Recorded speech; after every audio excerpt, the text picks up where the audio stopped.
A pianista. Tinha 22 anos e era professora de piano. Era alta, formosa, morena e modesta. Fascinava e impunha respeito, mas através de recato, que ela sabia manter sem cair na afetação ridícula de muitas mulheres, via-se que era uma alma ardente e apaixonada, capaz de atirar-se ao mar, como Safo, ou enterrar-se como seu amante, como Cleópatra. Ensinava piano. Era esse o único recurso que tinha para sustentar-se e a sua mãe, pobre velha a quem os anos e a fadiga de uma vida trabalhosa não permitiam já tomar parte nos labores de sua filha. Malvina, era esse o nome da pianista, era estimada onde quer que fosse exercer a sua profissão. A distinção de suas maneiras, a delicadeza de sua linguagem, a beleza rara e fascinante, e mais do que isso, a boa fama de mulher honesta acima de toda insinuação, tinha-lhe granjeado a estima de todas as famílias. Era admitida nos saraus e jantares de família, não só como pianista, mas ainda como conviva elegante e simpática, sendo que ela sabia pagar com a mais perfeita distinção as atenções de que era objeto. Nunca se lhe desmentira a estima que em todas as famílias encontrava. Essa estima estendia-se até a pobre Teresa, sua mãe, que participava igualmente dos convites que faziam a Malvina. O pai de Malvina morrera pobre, deixando à família a lembrança honrosa de uma vida honrada. Era um pobre advogado sem carta, que à custa de longa prática conseguira poder exercer as funções da advocacia com tanto sucesso como se houvera cursado os estudos acadêmicos. O mealheiro do pobre homem foi sempre um tonel das Danaides, escoando-se por um lado o que entrava por outro, graças às necessidades de honra que o mau destino lhe deparava. Quando pretendia começar a fazer pecúlio para garantir o futuro da viúva e da órfã que deixasse, deu a alma a Deus. Tinha, além de Malvina, um filho, principal causa dos danos pecuniários que sofreu. Mas esse mal, faleceu o pai, abandonou a família e vivia, na época dessa narrativa, uma vida de opróbrio. Era Malvina o único amparo de sua velha mãe, a que amava com amor de adoração. Ora, entre as famílias onde Malvina exercia suas funções de pianista, contava-se em 1850 a família de Tibério Gonçalves Valença. Tenho necessidade de dizer em 2 palavras quem era Tibério Gonçalves Valença para melhor compreensão da minha narrativa. Tibério Gonçalves Valença nascera com um século, isto é, contava na época em que se passam esses acontecimentos 50 anos, e na época em que a família real portuguesa chegou ao Rio de Janeiro, 8 anos. Era filho de Basílio Gonçalves Valença, natural do interior da província do Rio de Janeiro, homem de certa influência na capital, nos fins do último século. Tinha exercício, a contento do governo, certos cargos administrativos, em virtude dos quais teve ocasião de praticar com alguns altos funcionários e adquirir, por isso, 2 coisas: a simpatia dos referidos funcionários e uma decidida vocação para adorar tudo o que respirava nobreza de 200 anos para cima. A família real portuguesa chegou ao Rio de Janeiro em 1808. Nessa época, Basílio Valença estava retirado da vida pública, em virtude de várias moléstias graves das quais, todavia, já se achava restabelecido naquela época. Tomou parte ativa na alegria geral e sincera com que o príncipe regente foi recebido pela população da cidade, e por uma anomalia que muita gente não compreendeu, admirava menos o representante da real nobreza bragantina do que os diferentes figurões que faziam parte da comitiva que acompanhava a monarquia portuguesa. Tinha queda especial para os estudos nobiliários, dispunha de uma memória prodigiosa e era capaz de repetir, sem vacilar, todos os graus de ascendência fidalga deste ou daquele solar. Quando a ascendência se perdia na noite dos tempos, Basílio Valença parava a narração e dizia com entusiasmo que dali só para onde Deus sabia. E esse entusiasmo era tão espontâneo e essa admiração tão sincera que, uma vez, julgou dever romper as relações de amizade com o compadre só porque ele objetou que muito longe que fosse certa fidalguia, nunca podia ir além de Adão e Eva. Darei uma prova da admiração de Basílio Valença pelas coisas fidalgas. Para alojar as nobres que acompanhavam o príncipe regente, foi preciso, por ordem do intendente de polícia, que muitos moradores das boas casas as despejassem incontinenti. Basílio Valência nem esperou que essa ordem lhe fosse comunicada. Mal soube das diligências policiais a que se procedia, foi de modo próprio oferecer sua casa, que era das melhores, e mudou-se para outra de muito menor valia e de mesquinho aspecto. E mais, muitos dos fidalgos alojados violentamente tarde deixaram as casas e tarde satisfazeram os aluguéis respectivos. Basílio Valência não se impôs à condição de que não lhe devolveria a casa enquanto fosse necessária, senão que declarou peremptoriamente não aceitar do fidalgo alojado o mínimo real. Essa admiração, que se traduz por fatos, era efetivamente sincera, e até morrer nunca Basílio deixou de ser o que sempre foi. Tibério Valência foi educado nessas tradições. O pai inspirou-lhe as mesmas ideias e as mesmas simpatias. Com elas cresceu, crescendo-lhes, entretanto, outras ideias que o andar do tempo lhe foi inspirando. Imaginou que a longa e tradicional afeição de sua família pelas famílias afidalgadas dava-lhe um direito de penetrar no círculo fechado dos velhos brasões, e nesse sentido tratou de educar os filhos e avisar o mundo. Tibério Valência não era lógico nesse procedimento, se não queria admitir em sua família um indivíduo que, na opinião, estava abaixo dela. Como pretendia entrar nas famílias nobres de que ele se achava evidentemente muito mais baixo? Isso que saltava aos olhos de qualquer, não compreendido por Tibério Valência, a quem a vaidade de ver misturar o sangue vermelho de suas veias com o sangue azul das veias fidalgas era para ele o único e exclusivo cuidado. Finalmente, o tempo trouxe as necessárias modificações às pretensões nobiliárias de Tibério Valência. Em 1850, já não exigia uma linha de avós puros e incontestáveis, exigia simplesmente uma fortuna regular. Eu não me atrevo a dizer o que penso dessas preocupações de um homem que a natureza fizera pai. Indico-a simplesmente, e acrescento que Tibério Valência cuidava desses arranjos dos filhos como cuidava do arranjo de umas fábricas que possuía. Eram para ele a mesma operação. Ora, apesar de toda a vigilância, o filho de Tibério Valência, Tomás Valência, não comungou com as ideias do pai, nem assinou seus projetos secretos. Era moço, recebia influências de outras ideias e de outros tempos, e podia recebê-la em virtude da liberdade plena que gozava e da companhia que escolheu. Elisa Valência, sua irmã, não estava, talvez, no mesmo caso, e muitas vezes teve de comprimir os impulsos do coração para não contrariar as ideias acanhadas de Tibério Valência lhe introduzira na cabeça. Mas fossem ambos com as suas ideias, ou não fossem absolutamente, era o que Tibério Valência não cuidava de saber. Ele tinha o respeito da paternidade, umas ideias especiais, entendia que estava na sua mão regular não só o futuro, o que era justo, mas ainda o coração dos seus filhos. Nisto enganava-se Tibério Valência. Malvina ensinava piano a Elisa. Ali, como nas outras casas, era estimada e respeitada. Havia já 3 meses que contava a filha de Tibério Valência entre suas discípulas e já a família Valência prestava-lhe um culto de simpatia e afeição. A afeição de Elisa por ela foi mesmo muito longe. A discípula confiava à professora os segredos mais íntimos do seu coração, e para isso ela era levada pela confiança que lhe inspirava a mocidade e os modos sérios de Malvina. Elisa não tinha mãe nem irmãs. A pianista era a única pessoa do seu sexo com quem a moça tinha ocasião de conversar mais frequentemente. Assistia às lições de piano o filho de Tibério Valência. Da conversa ao namoro, do namoro ao amor decidido, não mediou muito tempo. Um dia, Tomás levantou-se da cama com a convicção de que amava Malvina. A beleza, a castidade da moça obravam este milagre. Malvina, que até então se conservara isenta de paixões, não pôde resistir a essa. Amou perdidamente o rapaz. Elisa entrava no amor de ambos como confidente. Estimava o irmão, estimava a professora, e essa estima dupla fez esquecer-lhe por algum tempo os preconceitos inspirados por seu pai.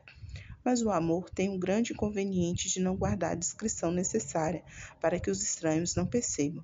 Quando os dois olhares andam a falar entre si, todo mundo fica aniquilado para os olhos que os desferem. Parece-lhes que têm o direito e a necessidade de viverem de si e por si. Ora, um dia que Tibério Valência voltou mais cedo e a pianista demorou a lição até mais tarde, foi obrigado o sisudo pai a assistir aos progressos de sua filha. Tentado pelo que ouviu Elisa tocar, exigiu mais e mais, até que viu a notícia de que o jantar estava na mesa. Tibério Valência convidou a moça a jantar, e essa aceitou.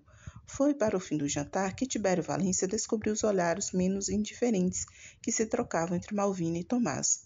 Apanhando um olhar por acaso, não deixou de prestar atenção, mais séria que os outros, e com tanta infelicidade para os dois namorados que desde então não perdeu um só. Quando se levantou da mesa, era outro homem, ou antes era o mesmo homem, o verdadeiro Tibério, um Tibério indignado e já desonrado, só com os preliminares de um amor que existia. Despediu a moça com alguma incivilidade e, retirando-se para o seu quarto, mandou chamar Tomás. Este acudiu presuroso ao chamado do pai, sem cuidar nem por sombras do que se ia tratar. Sente-se, disse Tibério Valença. Tomás sentou-se. Possuo uma fortuna redonda, que pretendo deixar aos meus 2 filhos, se eles forem dignos de mim da minha fortuna. Tenho um nome que se não recomenda por uma linha ininterrupta de avós preclaros, todavia pertence ao homem que mereceu a confiança do rei dos tempos coloniais e foi tratado sempre com distinção pelos fidalgos do seu tempo. Tudo isso impõe aos meus filhos uma discrição e um respeito de si mesmo, única tábua de salvação da honra e da fortuna. Creio que me expliquei e me compreendeu. Tomás estava aturdido. As palavras do pai eram grego para ele. Olhou fixamente para Tibério Valença e, quando este, com um gesto de patrício romano, mandou-o embora, Tomás deixou escapar essas palavras num tom humilde e suplicante. Explique-se, meu pai. Não compreendo. Não compreende? Não. Os olhos de Tibério Valença faiscavam. Parecia-lhe que tinha falado claro, não querendo, sobretudo, falar mais claro, e Tomás, sem procurar a oportunidade daquelas observações, perguntava-se o sentido de suas palavras, no tom da mais sincera surpresa. Era preciso dar a Tomás a explicação pedida. Tibério Valença continuou. As explicações que lhe tenho a dar são muito resumidas. Quem lhe deu o direito de me andar namorada a filha de um rábula? Não compreendo ainda, disse Tomás. Não compreende? Quem é a filha do rábula? Essa pianista, cuja modéstia todos são unânimes em celebrar, mas que eu descubro agora ser apenas uma rede que ela arma para apanhar o casamento rico. Tomás compreendeu, enfim, de que se tratava. Tudo estava descoberto. Não compreendeu nem como, nem desde quando, mas compreendeu que o seu amor, tão cuidadosamente velado, já não era segredo. Todavia, ao lado da surpresa que lhe causaram as palavras do pai, sentiu um desgosto pela insinuação brutal que vinha acompanhada a explicação. E sem responder nada, levantou-se, curvou a cabeça e caminhou-se para a porta. Tibério Valença fê-lo parar, dizendo: Então, que é isso? Meu pai, retirava-se sem mais nem menos? Que me diz em resposta às minhas observações?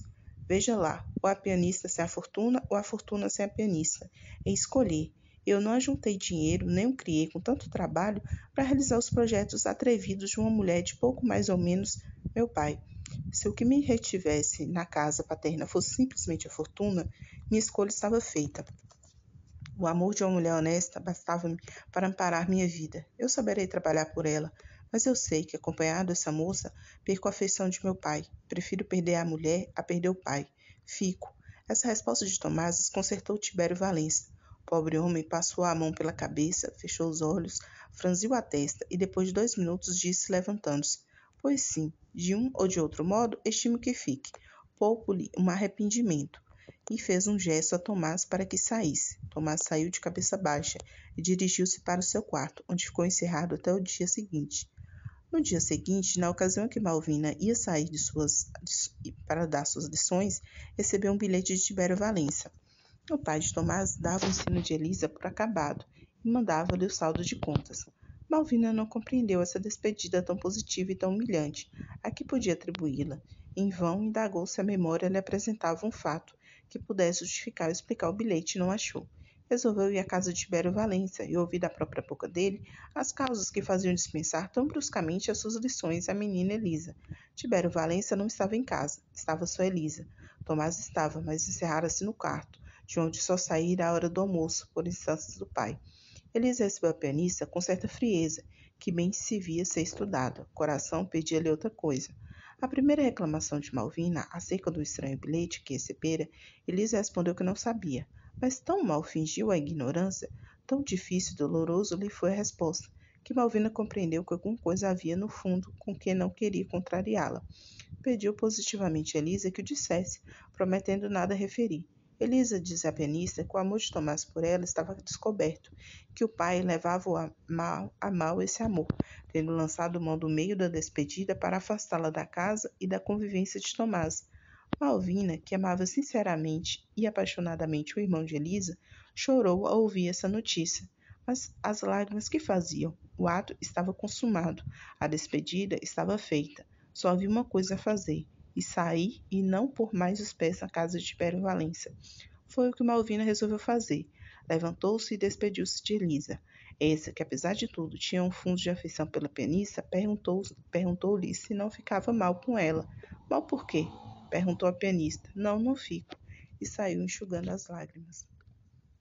Estava desfeita a situação que podia continuar a avassalar o coração de Tomás. O pai não parou e procedeu no ponto de vista em que se colocava com uma lógica cruel. Tratou primeiramente de afastar o filho da corte por alguns meses, de maneira que a ação do tempo pudesse apagar no coração e na memória do rapaz o amor e a imagem de Malvina. É isso, dizia consigo Tibério Valença. Não há outro meio. Longe, esquece-lhe tudo. A tal pianista não é lá essas belezas que impressionem muito. O narrador protesta contra essa última reflexão de Tibério Valença, que, de certo, na idade que contava, já se esquecera dos predicados da beleza e dos milagres da simpatia que fazem amar as feias. E até quando as feias se fazem amar, é sempre doida e perdidamente, diz La Bruyère. Porque foi, de certo, por filtros poderosos e vínculos desconhecidos que elas souberam atrair e prender. Tibério Valença não admitia a hipótese de amar uma feia, nem de amar muito tempo uma bonita. Era dessa negação que ele partia. Como homem sensual e positivo que era, resolveu, portanto, mandar o filho para fora e comunicou-lhe o projeto 8 dias depois das cenas que acima narrei. Tomás recebeu a notícia com aparente indiferença. O pai ia armado de objeções para responder às que lhe dispensassem o rapaz, e ficou muito admirado quando este curvou-se submisso à ordem de partir. Entretanto, aproveitou a ocasião para usar de alguma gordura e generosidade. Fazes gosto em ir? Perguntou-lhe. Faço, meu pai, foi a resposta de Tomás. Era a Bahia que devia ir o filho de Tibério. Desde o dia desta conferência, Tomás mostrou-se mais e mais triste, sem todavia manifestar ninguém com que sentimento recebera a notícia de deixar o Rio de Janeiro. Tomás e Malvina só se tinham encontrado 2 vezes depois do dia em que esta foi despedida na casa de Tibério. A primeira foi à porta da casa dela. Tomás passava na ocasião em que Malvina ia entrar. Falaram. Não era preciso nenhum deles perguntar se sentiam saudades com a ausência e a separação. O ar de ambos dizia tudo. Tomás, às interrogações de Malvina, disse que passava-lhe sempre, e sempre via as janelas fechadas. Cuidou um dia em que ela estivesse doente. Não estive doente, é preciso que nos esqueçamos um do outro. Se eu não puder, seja eu? Interrompeu Tomás. É preciso, respondeu a pianista suspirando. Nunca, disse Tomás. A segunda vez que se viram foi em casa de um amigo cuja irmã recebia lições de Malvina. Estava lá o moço na ocasião em que a pianista entrou. Malvina pretextou doença e disse que só para não ser esperada em vão tinha ido lá, depois do que retirou-se. Tomás resolveu ir despedir-se de Malvina. Seus esforços, porém, foram inúteis. Em casa, sempre lhe diziam que ela tinha saído, e as janelas, constantemente fechadas, pareciam as portas do túmulo do amor dos dois. Na véspera de partir, Tomás convenceu-se de que era impossível despedir-se da moça. Desistiu de procurá-la e resolveu-se, com mágoa, a sair do Rio de Janeiro, sem dar-lhe adeus de despedida. Nobre moça, dizia ele consigo, não quer que do nosso encontro resulte atear-se o amor que me prende a ela. Enfim, Tomás partiu. Tibério deu-lhe todas as cartas e ordens necessárias para que nada lhe faltasse na Bahia, e soltou do peito um suspiro de consolação quando o filho saiu à barra. Malvina soube da partida de Tomás logo no dia seguinte. Chorou amargamente. Por que saíra? Ela acreditou que 2 motivos seriam, ou resolução corajosa para esquecer um amor que lhe trouxera o desgosto do pai, ou intimação cruel do pai. De um ou de outro modo, Malvina estimava essa separação. Se ela não esquecia o rapaz, tinha esperanças de que o rapaz o esquecesse. Então, não sofria com esse amor, que só podia trazer desgraças ao filho de Tibério Valência. Este nobre pensamento denota claramente o caráter elevado e desinteressado, e o amor profundo e corajoso da pianista. Tanto bastava para que ela merecesse casar com o rapaz, quanto a Tomás partiu com o coração apertado e o ânimo abatido. À última hora foi que ele sentiu quanto amava a moça e como nessa separação lhe sangrava o coração, mas devia partir. Afogou a dor em lágrimas e partiu. Correram 2 meses. Durante os primeiros dias de sua residência na Bahia, Tomás sentiu as grandes saudades do grande amor que nutria por Malvina. Fez-se-lhe em torno maior solidão ainda que já tinha. Parecia-lhe que ia morrer naquele desterro, sem a luz e o calor que lhe dava vida. Estando, por assim dizer, a 2 passos do Rio de Janeiro, afigurava-se-lhe achar vida no cabo do mundo longe, eternamente longe, infinitamente longe de Malvina. O correspondente de Tibério Valência, previamente informado por este, procurou todos os meios de distrair o espírito de Tomás. Tudo foi em vão. Tomás olhava para tudo com indiferença. Isso mesmo, quando lhe era dado olhar, porque quase sempre passava os dias encerrado em casa, recusando toda espécie de distração. Essa mágoa tão profunda tinha eco em Malvina. A pianista sentia do mesmo modo a ausência de Tomás. Não é que tivesse ocasião ou procurasse vê-lo, na época em que se achava na corte, mas é que, separados pelo mar, parecia que estavam separados pela morte, e que nunca mais tinham de ver-se. Ora, Malvina desejava ver Tomás amando outra, estimado pelo pai, mas queria vê-lo, este amor de Malvina que se apacentava com a felicidade da outra, e só com a vista do objeto amado. Este amor não diminuiu, cresceu na ausência e cresceu muito. A moça nem já podia conter as suas lágrimas, vertia-as insensivelmente todos os dias. Um dia, Tomás recebeu uma carta de seu pai, participando-lhe que Elisa se ia casar com um jovem deputado. Tibério Valência fazia do futuro genro a pintura mais lisonjeira. Era, a todos os respeitos, um homem distinto e digno da estima de Elisa. Tomás aproveitou a ocasião e, na resposta que deu a essa carta, apresentou a Tibério Valência a ideia de fazê-lo voltar para assistir o casamento de sua irmã, e procurou lembrar isto no tom mais indiferente e frio neste mundo. Tibério Valência quis responder positivamente que não, mas forçado a dar minuciosamente as razões da negativa e não querendo tocar no assunto, tomou a resolução de não responder, senão depois de concluído o casamento, a fim de lhe tirar o pretexto do novo pedido da mesma natureza. Tomás estranhou o silêncio do pai. Não escreveu outra carta pela razão de que a insistência falou-ia desconfiar. Demais, o silêncio de Tibério Valência, que ao princípio lhe pareceu estranho, tinha uma explicação própria e natural.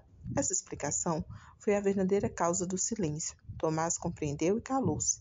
Mas passados os 2 meses, nas vésperas do casamento de Elisa, apareceu Tomás no Rio de Janeiro, saída da Bahia inopinadamente, sem que o correspondente de Tibério Valência pudesse obstar. Chegando ao Rio de Janeiro, foi o seu primeiro cuidado ir à casa de Malvina. Naturalmente, não lhe podiam negar a entrada, visto não haver ordem nesse sentido, por saber-se que ele estava na Bahia. Tomás, que dificilmente se pudera conter nas saudades que sentiu por Malvina, chegara ao estado de lhe impossível continuar ausente. Procurou iludir a vigilância do correspondente de seu pai e, na primeira ocasião, pôs em execução um projeto concebido durante a viagem. À proporção que se aproximava do porto desejado, expandia-se o coração do rapaz, e nasciam-lhe ânsias cada vez maiores de pôr o pé em terra. Como já disse, a primeira casa que Tomás se dirigiu foi a de Malvina. O fâmulo disse que essa se achava em casa, e Tomás entrou. Quando a pianista soube que Tomás estava na sala, soltou um grito de alegria, manifestação espontânea do coração, e correu ao encontro dele. O encontro foi como devia ser, de 2 corações que se amam e que tornam a ver-se depois de longa ausência. Pouco disseram na santa efusão das almas que falavam em silêncio e se comunicavam por esses meios simpáticos e secretos do amor. Depois vieram as indagações sobre as saudades de cada um. Era aquela a primeira vez que tinham ocasião de dizerem francamente o que sentiam um pelo outro. A pergunta natural de Malvina foi essa. Abrandou-se a crueldade de seu pai? Não, respondeu Tomás. Como não?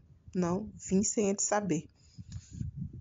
Ah, não podia mais estar naquele desterro. Era necessidade para o coração e para a vida.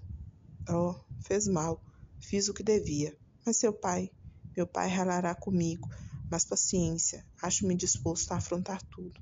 Depois de consumado o fato, meu pai é sempre pai e nos perdoará. Oh, nunca. Como nunca? Recusa ser minha mulher? Essa seria minha felicidade, mas quisera sê-lo com honra. Que mais honra? O casamento clandestino não nos ficaria bem. Se ambos fôssemos pobres ou ricos, sim, mas a desigualdade das nossas fortunas. Oh, não faças essa consideração. É essencial. Não, não digas isso. Há de ser minha mulher ante Deus e ante os homens. Que vale as fortunas nesse caso? Uma coisa nos iguala, é a nobreza moral, é o amor que nos liga. Não entremos nessas miseráveis considerações do cálculo e do egoísmo, sim? Isso é fogo da paixão. Dirás sempre o mesmo? Oh, sempre.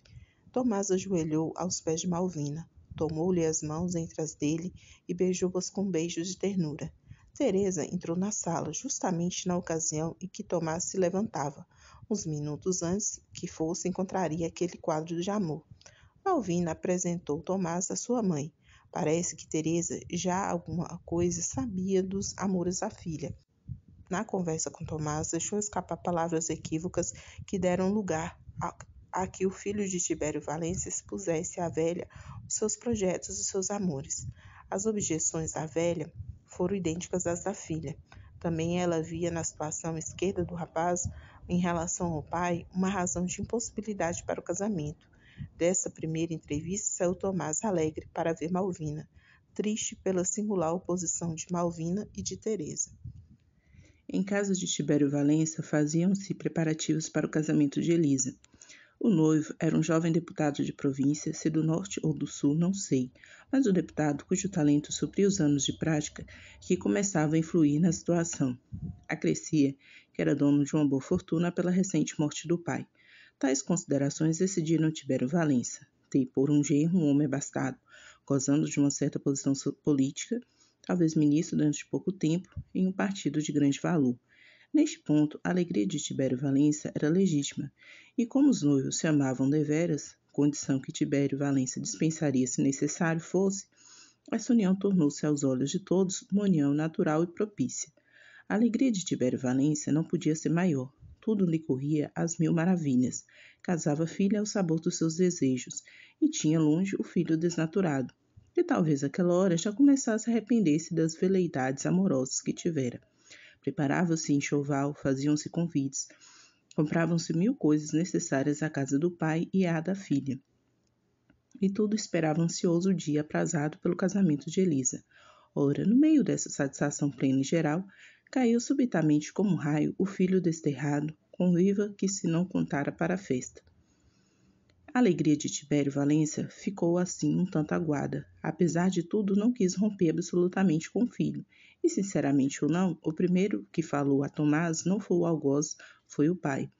Tomás disse que viera para assistir ao casamento da irmã e conhecer o cunhado. Apesar dessa declaração, Tibério Valência determinou sondar o espírito do filho no capítulo dos amores. Guardou-se para o dia seguinte. E no dia seguinte, logo depois do almoço, Tibério Valência deu familiarmente o braço ao filho e levou-o para a sala retirada.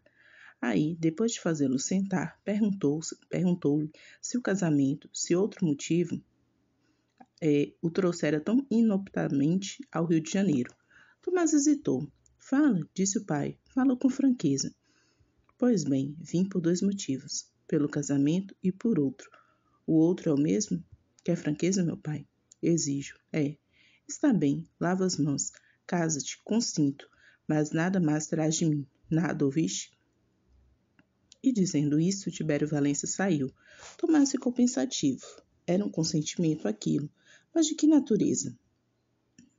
Tibério Valência dizia que, em se casando, o filho não esperasse nada do pai, que não esperasse os bens da fortuna. Pouco ou nada era para Tomás, mas aquele nada estendia-se a tudo, talvez à proteção paterna, talvez ao amor paterno. Essa consideração de que perderia a afeição do pai calava muito no espírito do filho. A esperança nunca abandonou os homens. Tomás concebeu a esperança de convencer o pai com o andar dos tempos. Entretanto, passaram-se os dias, concluiu-se o casamento da filha de Tibério Valença. No dia do casamento, como nos outros, Tibério Valença tratou o filho com uma sequidão nada paternal. Tomás sentia-se por isso, mas à vista de Malvina, a cuja casa ia regularmente 3 vezes por semana, dissipava as aflições para dar-lhe novas esperanças e novos desejos de completar a aventura que procurava. O casamento de Elisa coincidiu com a retirada do deputado para a província natal. A mulher acompanhou o marido e, em instâncias do pai, ficou convencionado que no ano seguinte viriam estabelecer-se definitivamente no Rio de Janeiro. O tratamento de Tibério Valença em relação a Tomás continuou a ser o mesmo, frio e reservado. Em vão procurava o moço um ensejo para tocar de frente a questão e trazer o pai a sentimentos mais compassivos. O pai esquivava-se sempre, mas era assim, por um lado, por outro, os desejos legítimos do amor de Tomás por Malvina cresciam mais e mais, dia por dia. A luta que se dava no coração de Tomás entre o amor de Malvina e o respeito aos desejos de seu pai foi franqueando, cabendo o triunfo do amor. Os esforços do moço eram inúteis, e finalmente um dia chegou em que foi-lhe necessário decidir entre as determinações do pai e o amor pela pianista. E a pianista? Essa era a mulher e amava perdidamente o filho de Tibério Valença. Também uma luta interna se dava no espírito dela, mas a força do amor que alimentava ligavam-se às instâncias continuadas de Tomás. Este objetava-lhe que, uma vez casados, a clemência do pai reapareceria e tudo se terminaria em bem. Tal estado de coisas prolongou-se até um dia que não foi mais possível a ambos recuar. Sentiram que a existência dependia do casamento. Tomás encarregou-se de falar a Tibério. Era o ultimátum. Uma noite em que Tibério Valença pareceu mais alegre que de ordinário, Tomás deu um passo afoitamente para a questão, dizendo-lhe que, depois de vãos esforços, reconhecera que a paz de sua existência dependia do casamento com Malvina. Então, casas? Perguntou Tibério Valença. Venho pedir-lhe. Já disse o que devias esperar de mim. Se desse semelhante passo, não passarás por ignorante. Casa-te, mas quando te arrependeres, ou a necessidade de bater à porta, escusas de voltar o rosto para teu pai. Supõe que ele está pobre e nada te pode dar. Essa resposta de Tibério Valença agradou em parte a Tomás. Não entrava nas palavras do pai a consideração do afeto que lhe negaria, mas o auxílio que lhe não havia de prestar em caso de necessidade. Ora, esse auxílio era que Tomás dispensava, uma vez que pudesse unir a Malvina. Contava com o dinheiro que possuía e tinha esperanças de arranjar, dentro de pouco tempo, um emprego público. Não deu outra resposta a Tibério Valença, senão de que estava determinado a realizar o casamento. Diga-se em honra de Tomás, não foi sem nenhum remorso que ele tomou uma determinação que parecia contrariar os desejos e os sentimentos do pai. É certo que a linguagem deste excluía toda consideração de ordem moral para valer-se de uns preconceitos miseráveis, mas ao filho não competia, de certo, apreciá-los e julgá-los. Tomás hesitou mesmo depois da entrevista com Tibério Valença, mas a presença de Malvina, a cuja casa foi logo, dissipou todos os receios e pôs o termo a todas as excitações. O casamento efetuou-se pouco tempo depois, sem comparecimento do pai, nem de parente algum de Tomás. O fim do ano de 1850 não trouxe incidente algum à situação da família Valença. Tomás e Malvina viviam no gozo da mais deliciosa felicidade, unidos depois de tanto tropeço e excitação. Entraram na instância da bem-aventurança conjugal, coroados de mirto e de rosas. Eram moços e ardentes, amavam-se no mesmo grau. Tinham chorado saudades e ausências. Que melhores condições para que aquelas duas almas, no momento do consórcio legal, achassem uma ternura elevada e celeste e se confundissem no ósculo santo do casamento? Todas as luas de mel se parecem, a diferença está na duração. Dizem que a lua de mel não pode ser perpétua, e para desmentir esse ponto não tenho o direito da experiência. Todavia, creio que a asserção é arriscada demais, que a intensidade do amor do primeiro tempo diminua com a ação do mesmo tempo, Isso creio. É da própria condição humana, mas essa diminuição não é de certo tamanho como se afigura a muitos. Seu amor subsiste à lua de mel, menos intenso, é verdade, mas ainda bastante claro para dar luz ao lado doméstico. A lua de mel de Tomás e Malvina tinha certo caráter de perpetuidade. No princípio do ano de 1851, adoeceu Tibério Valença. Foi ao princípio moléstia passageira, em aparência ao menos, mas surgiram complicações novas, e ao cabo de 15 dias declarou-se Tibério Valença gravemente enfermo. Um excelente médico, que era de muito tempo o médico da casa, começou a tratá-lo no meio dos maiores cuidados. Não hesitou no fim de alguns dias em declarar que nutria receios pela vida do doente. Apenas soube da moléstia do pai, Tomás foi visitá-lo. Era a terceira vez desde o casamento. Nas duas primeiras, Tibério Valença tratou-o com tal frieza e reserva que Tomás julgou dever deixar que o tempo, remédio a tudo, modificasse um tanto os sentimentos do pai. Mas agora o caso era diferente. Tratava-se de uma moléstia grave e do perigo da vida de Tibério Valença. Tudo desaparecera diante deste dever. Quando Tibério Valença viu Tomás ao pé do leito de dor em que jazia, manifestou certa expressão, que era sinceramente de pai. Tomás chegou-se a ele e beijou-lhe a mão. Tibério mostrou-se satisfeito com essa visita do filho. Os dias correram e a moléstia de Tibério Valença, em vez de diminuir, lavrava e começava a destruir-lhe a vida. Houve consultas de facultativos. Tomás indagou dele sobre o estado real de seu pai, e a resposta que teve foi que, se não era desesperado, era ao menos gravíssimo. Tomás pôs em atividade tudo quanto podia dar a vida ao autor dos seus dias. Dias e dias passava junto do leito do velho, muitas vezes sem comer e sem dormir. Um dia em que voltava para casa, após longas horas de insônia, veio Malvina, saindo-lhe ao encontro, abraçá-lo como de costume, mas com ar de ter alguma coisa a pedir-lhe. Com efeito, depois de abraçá-lo e indagar do estado de Tibério Valença, pediu-lhe que desejava ir, poucas horas que fossem, cuidar como enfermeira do sogro. Tomás acedeu a este pedido. No dia seguinte, Tomás disse ao pai quais eram os desejos de Malvina. Tibério Valença ouviu com sinais de satisfação as palavras do filho e, depois de este concluir, respondeu-lhe que aceitava contente a oferta dos serviços da nora. Malvina foi no mesmo dia começar o seu serviço de enfermeira. Tudo em casa mudou como por encanto. A doce e discreta influência da mulher deu nova direção aos arranjos necessários à casa e à aplicação dos medicamentos. Tinha crescido a gravidade da moléstia de Tibério Valença. Era uma febre que o trazia constantemente, ou delirante ou sonolento. Por isso, durante os primeiros dias de estada de Malvina em casa do doente, este de nada pôde saber. Foi só depois que a força da ciência conseguiu restituir a Tibério Valença as esperanças de vida e alguma tranquilidade que o pai de Tomás descobriu a presença da nova enfermeira. Em tais circunstâncias, os preconceitos só dominam os espíritos inteiramente pervertidos.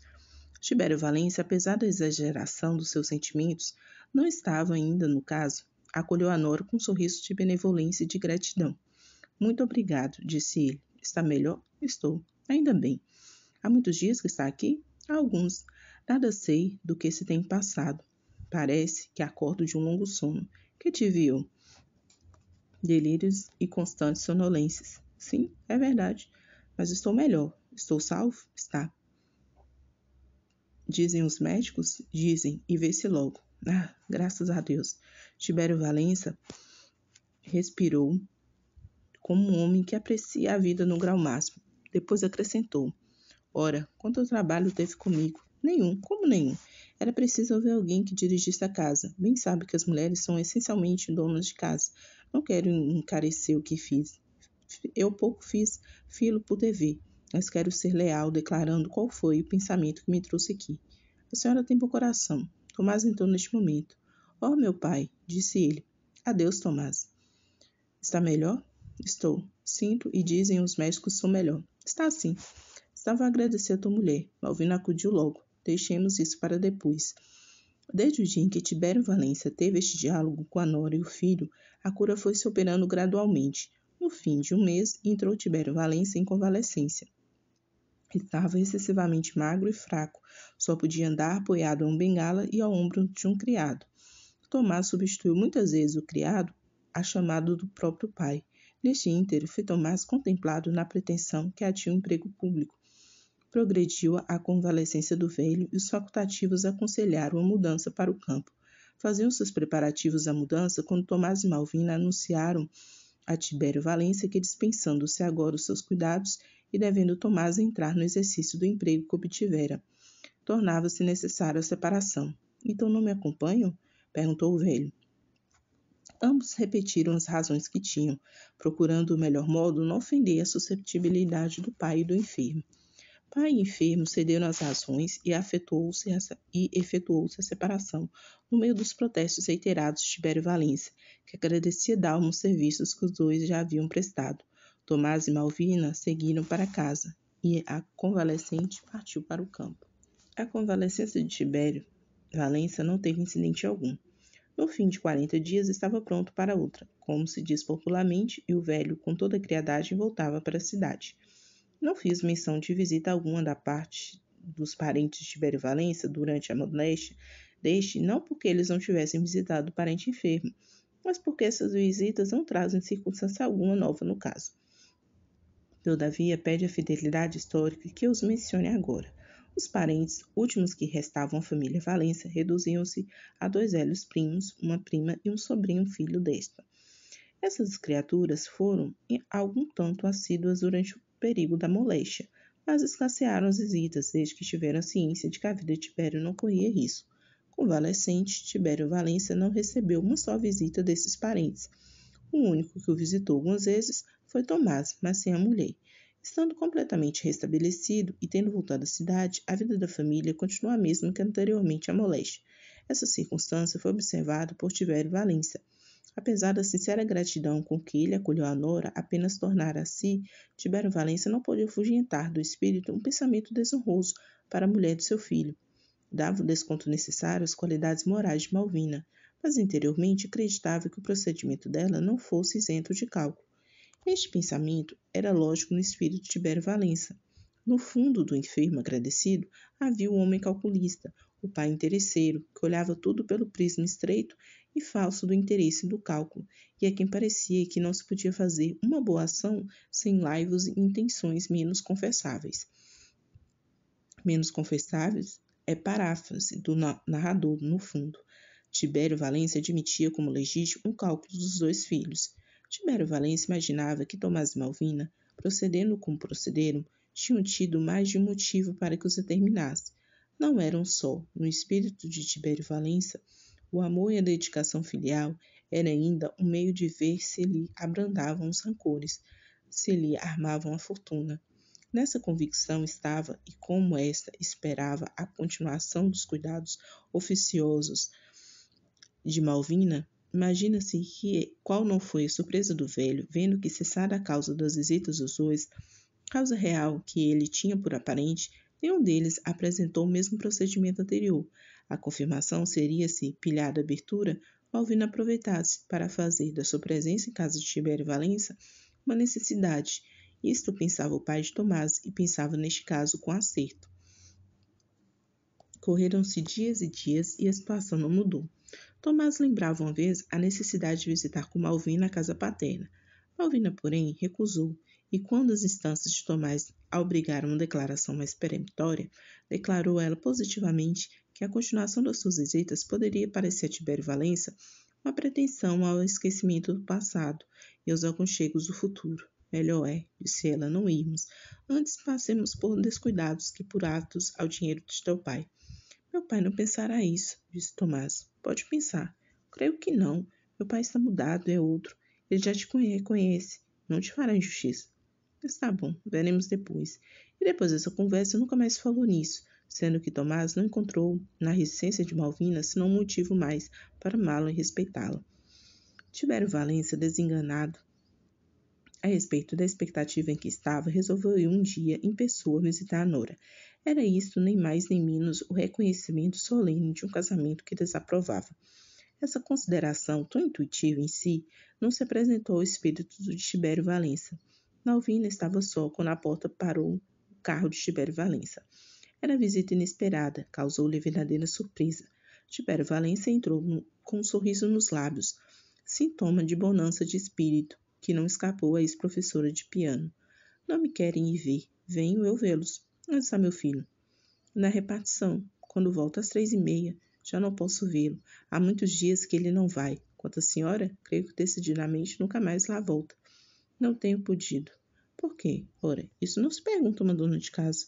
Então tem muito o que fazer? Muito. Oh, mas nem meia hora pode dispensar? E que tanto trabalho é esse? Malvina sorriu. Como lhe hei de explicar? Há tanta coisa miúda, tanto trabalho que não aparece, enfim, coisas de casa. E se nem sempre estou ocupada, estou muitas vezes preocupada, e outras circunstâncias cansada. Creio com um bocadinho mais de vontade. Falta de vontade? Não creia nisso. É ao menos o que parece. Houve um momento de silêncio. Malvina, para mudar o rumo da conversação, perguntou a Tibério como se achava e se não tinha receios da recaída. Tibério Valência respondeu com ar de preocupação, que se achava bom e que não tinha receios de nada. Antes, se achava esperançado de gozar ainda longa vida e boa saúde. Tanto melhor, disse Malvina. Tibério Valência, sempre que Malvina se distraía, corria os olhos ao redor da sala para examinar o valor dos móveis e avaliar por eles a posição do filho. Os móveis eram singelos e sem essa profusão e multiplicidade dos móveis das salas abastadas. O chão tinha um palmo de palhinha ou uma fibra de tapete. O que se destacava era um rico piano, presente de alguns discípulos, feito a Malvina no dia em que essa se casou. Tibério Valência, contemplando a modéstia dos móveis da casa de seu filho, era levado a uma comparação forçada entre eles e os de sua casa, onde o luxo e o gosto davam as mãos. Depois desse exame minucioso, interrompido pela conversação que continuava sempre, Tibério Valência deixou cair um olhar sobre uma pequena mesa ao pé, da qual se achava Malvina. Sobre essa mesa estavam as roupas de criança. Couse para fora? Perguntou Tibério. Não, por que pergunta? Vejo ali aquela roupa. Malvina olhou para o lugar indicado pelo sogro. Ah, disse ela. Que roupa é aquela? É de meu filho. Seu filho ou filha? Não sei. Ah, Tibério olhou fixamente para Malvina e quis falar, mas causou-lhe tal impressão a serenidade daquela mulher, cuja família se ia aumentar e que olhava tão impavidamente para o futuro, que a voz se lhe embargou e não pôde pronunciar palavra. Efetivamente, pensava ele, aqui há alguma coisa especial, alguma força sobre-humana que sustenta essas almas. Será isso o amor? Tibério Valência dirigiu com as palavras a Nora e saiu deixando lembranças para o filho, instando para que ambos fossem visitá-lo. Poucos dias depois da cena que acabamos de contar, chegaram ao Rio de Janeiro Elisa e seu marido. Vinham estabelecer-se definitivamente na corte. A primeira visita foi para o pai, de cuja moléstia tinham sabido na província. Tibério Valência recebeu-os com grande alvoroço. Beijou a filha, abraçou o genro com alegria infantil. Nesse dia houve em casa grande jantar, para o qual não se convidou ninguém além dos que habitualmente frequentavam a casa. O marido de Elisa, antes de pôr casa, devia ficar em casa do sogro, e quando comunicou este projeto a Tibério Valência, este acrescentou que não se iria mesmo sem aceitar um baile. O aditamento foi aceito. O baile foi marcado para o sábado próximo, isto é, exatamente 8 dias depois. Tibério Valência estava contentíssimo. Tudo andou logo no maior azáfama. Tibério Valência queria aproveitar com o esplendor da festa o grau de estima que tinha a filha e o genro. Desde então, filha e genro e filha, tais foram os dois polos que volteavam a imaginação de Tibério Valência. Enfim, o dia de sábado chegou. À tarde, houve jantar dado a alguns poucos amigos, os mais íntimos, mas jantar esplêndido, porque Tibério Valência não quis que um só ponto da festa desdizesse do resto. Entre os convidados para o jantar veio um que informou o dono da casa de que outro convidado não vinha por ter grande soma de trabalho a dirigir. Era exatamente um dos mais íntimos e melhores convivas. Tibério Valência não se deu por convencido com o recado. Resolveu escrever-lhe uma carta exigindo a presença dele no jantar e no baile. Em virtude disso, foi ao gabinete, abriu a gaveta, tirou o papel e escreveu uma carta que mandou incontinenti.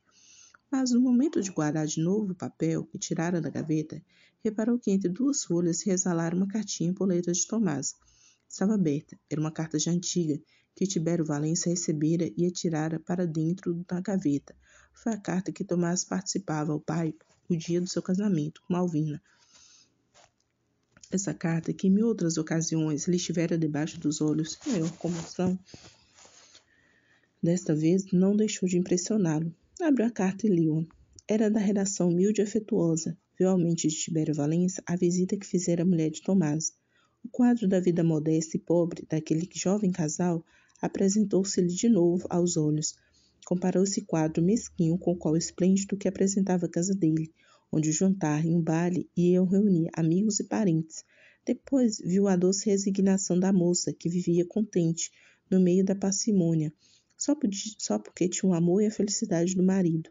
Essa resignação afigurou-se-lhe um exemplo raro. Tanto lhe parecia impossível sacrificar o gozo supérfluo das santas afeições do coração. Enfim, o neto que lhe aparecia no horizonte e para o qual Malvina já confeccionava o enxoval, tomou mais viva e decisiva ainda a impressão de Tibério Valença. Uma espécie de remorso fez-lhe doer a consciência. A nobre moça, a quem ele tratara com desabridamente, o filho para quem ele fora um pai tão cruel, tinha cuidado com verdadeiro carinho o mesmo homem de quem recebera a ofensa e o desagrado. Tibério Valença refletia tudo isso passeando no gabinete. Dali ouviu o rumor dos flâmulos que preparavam lauto jantar. Enquanto ele, os seus amigos e parentes iam apreciar os mais delicados manjares que comeriam naquele dia Malvina e Tomás, Tibério Valença estremeceu diante dessa pergunta que lhe fazia consciência. Aqueles dois filhos que ele expelira tão desamorosamente e que com tanta generosidade lhe haviam pago, não tinham naquele dia nem a milésima parte do supérfluo da casa paterna. Mas esse pouco que tivessem era, com certeza, comido em paz, na branda e doce alegria do lar doméstico. As ideias dolorosas que assaltaram o espírito de Tibério Valença fizeram com que ele esquecesse inteiramente os convivas que se achavam nas salas. Isso que se operava em Tibério Valença era uma nesca da natureza, ainda não tocada pelos preconceitos, e bem assim o remorso de uma ação má que havia cometido.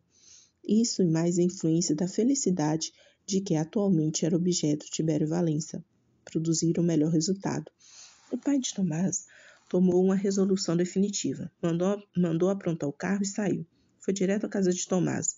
Este sabia da grande festa que se preparava em casa do pai para celebrar a chegada de Elisa e seu marido. Assim que a entrada de Tibério Valença em casa de Tomás causou a este grande expectação. Por aqui, meu pai. É verdade. Passei, entrei. Como está a mana? Está boa. Ainda não foste vê-la? Contava ir amanhã, que é dia livre. Ora, se eu lhe propusesse uma coisa, ordene, meu pai. Tibério Valença dirigiu-se a Malvina e tomou-lhe as mãos.